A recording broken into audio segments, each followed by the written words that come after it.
Okay, so some students get pretty confused by this case because there's a lot of names and a lot of things happened before the story begins. So this video is just to give you kind of an overview of this case so you get an idea of who people are and what happened when.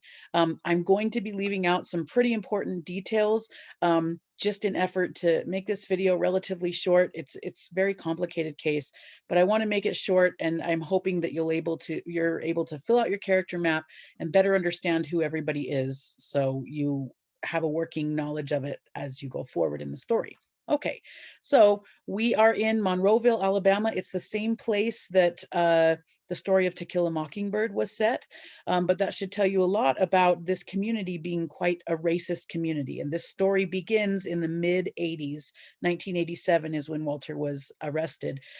So it's still, I mean, it wasn't that long ago, but it was still a very racist community.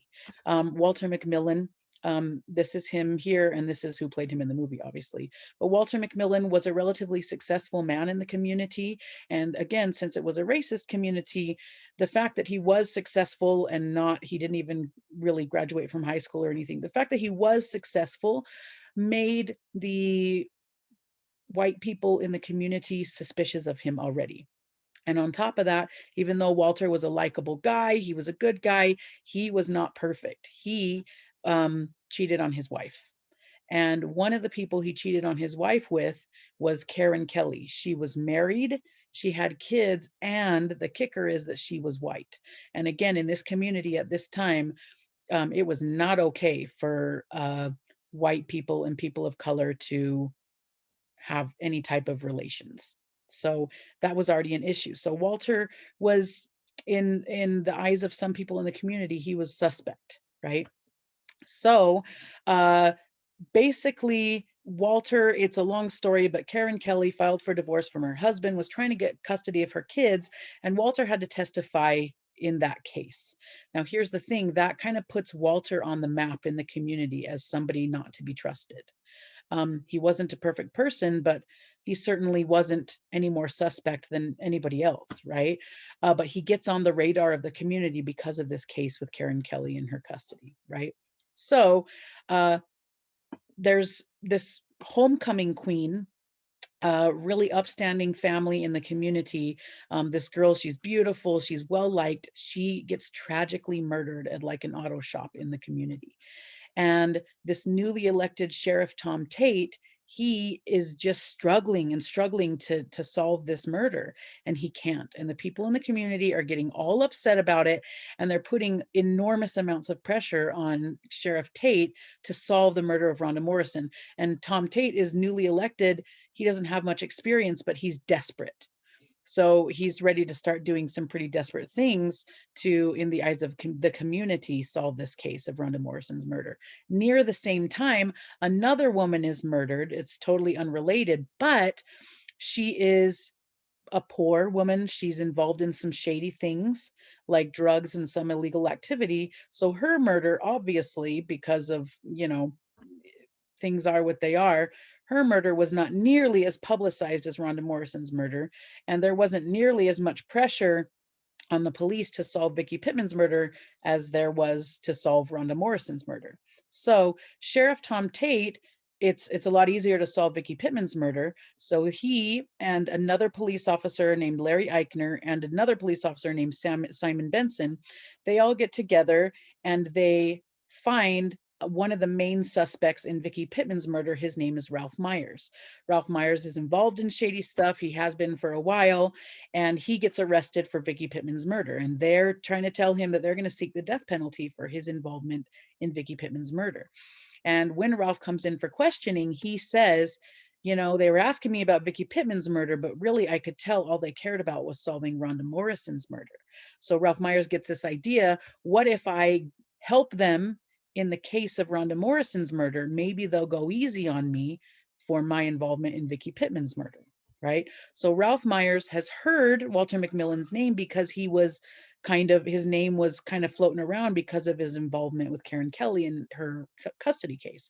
Ralph has never met Walter, but he accuses Walter, he throws Walter's name out there, and Ralph says that he saw Walter McMillan at the scene of Rhonda Morrison's murder. So he tells Tom Tate, Larry Eichner, and Simon Benson that, right? Even though it's not true, he just figures if he puts a name out there, maybe they'll go easy on him for the murder that he committed, right?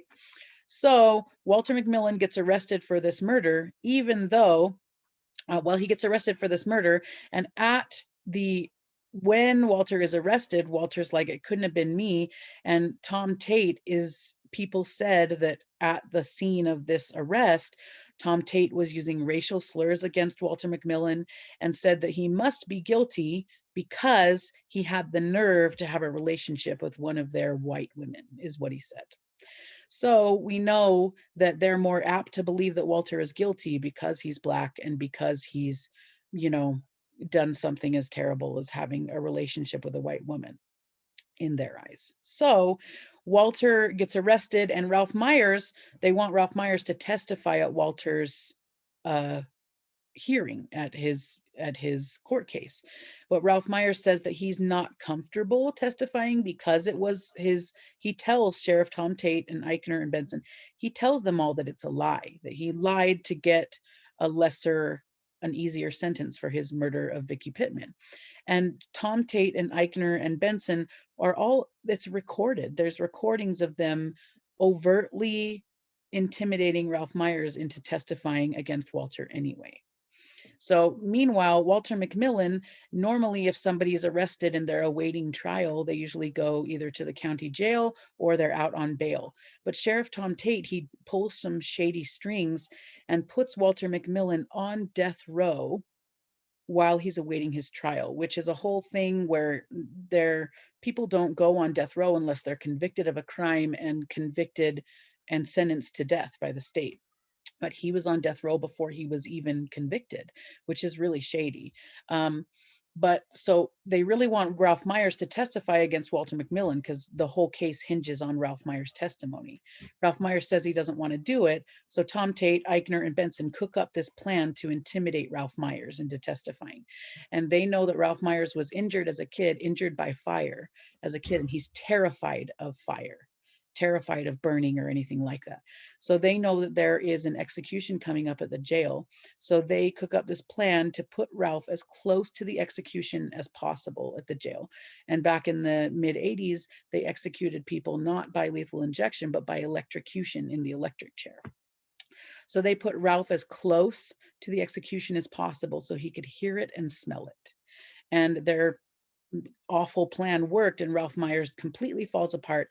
He's completely terrified. And because he was so, just terribly intimidated, he agrees to testify against Walter McMillan.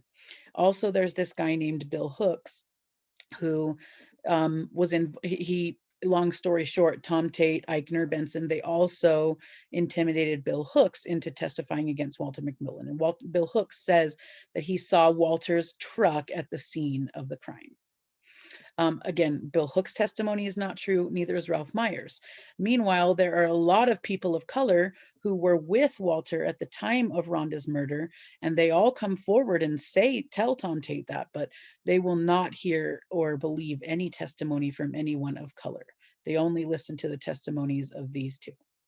So, long story short, the jury finds Walter McMillan guilty of Rhonda Morrison's death based on the false testimony of these two people.